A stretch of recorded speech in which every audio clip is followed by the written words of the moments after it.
Bom dia, Comex. Eu estou aqui hoje para falar de um assunto polêmico, dívida primária. Nosso ministro da Fazenda anunciou que dobrou a dívida pública, os gastos públicos, por causa dos precatórios lá em dezembro de 2022, quando passou de um bastão para o outro, né? Aí eu fiquei encucada com isso e conferi, né? Tem relatórios do TCU e tem relatórios do Banco Central do Brasil, apesar da metodologia ser diferente. Mas do TCU não está completo ainda, não tem de 2023, então acabei tirando do Banco Central. Tirei a dívida líquida do setor público, de uma tabela especial do Banco Central, que aponta, eu tirei desde 2020. Por quê? Porque em 2020 nós tivemos sim um aumento da dívida líquida do setor público em função da pandemia, em função do auxílio emergencial. Por quê? Porque a economia parou, né? Precisávamos de dinheiro e injetou dinheiro através de auxílio emergencial. Teve que sair do bolso de alguém, saiu do bolso da dívida pública, né? Sem dúvida. Aumentou, que já não era baixinha, né? E aumentou um pouco mais. Aí, em 2021, a gente ainda teve resquícios do auxílio emergencial, né? Então, a colheita do que a gente plantou lá em 2020. Então, a gente teve um aumento pouco, vai, em relação a 2020, mas teve sim.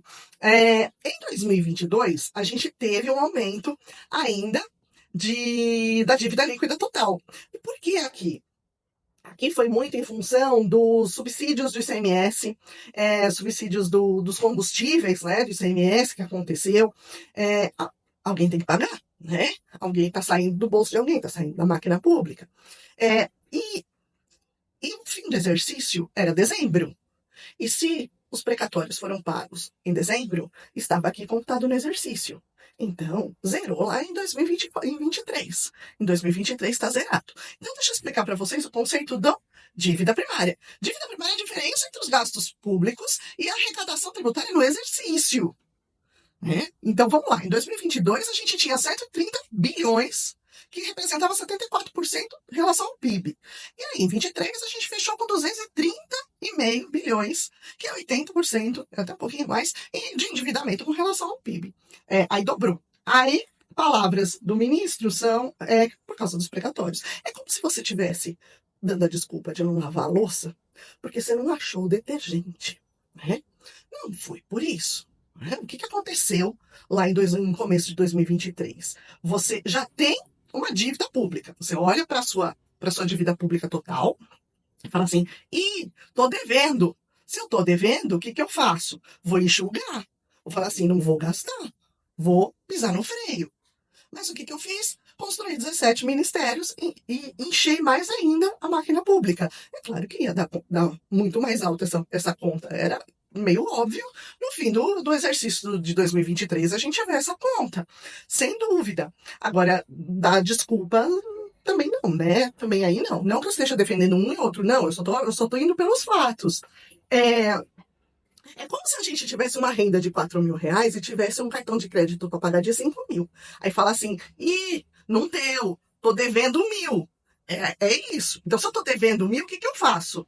Eu posso pedir emprestado pro banco, né? Ou eu posso falar assim, bom, vou enxugar um pouquinho as minhas dívidas, vou apertar aqui, vou apertar ali, vou mudar um pouco aqui, um pouco lá, para sobrar dinheiro. E aí a minha renda continua 4 mil reais, e aí eu tenho 3 mil de gastos de cartão de crédito. Opa, sobrou 1.000. É a mesma coisa com a dívida primária. Os gastos. Se eu tenho mais receita do que gastos, eu tenho um superávit.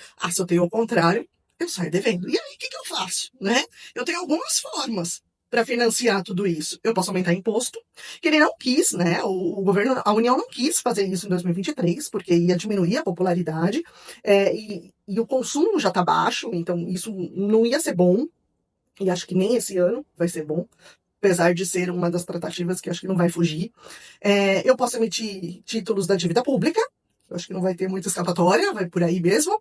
E eu posso emitir moeda, mas isso aí é muito complicado, porque eu tenho um efeito inflação.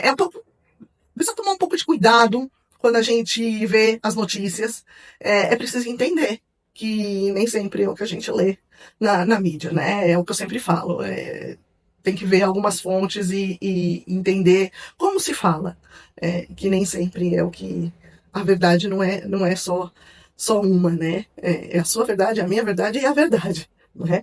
Então para vocês pensarem um pouquinho a respeito essa semana.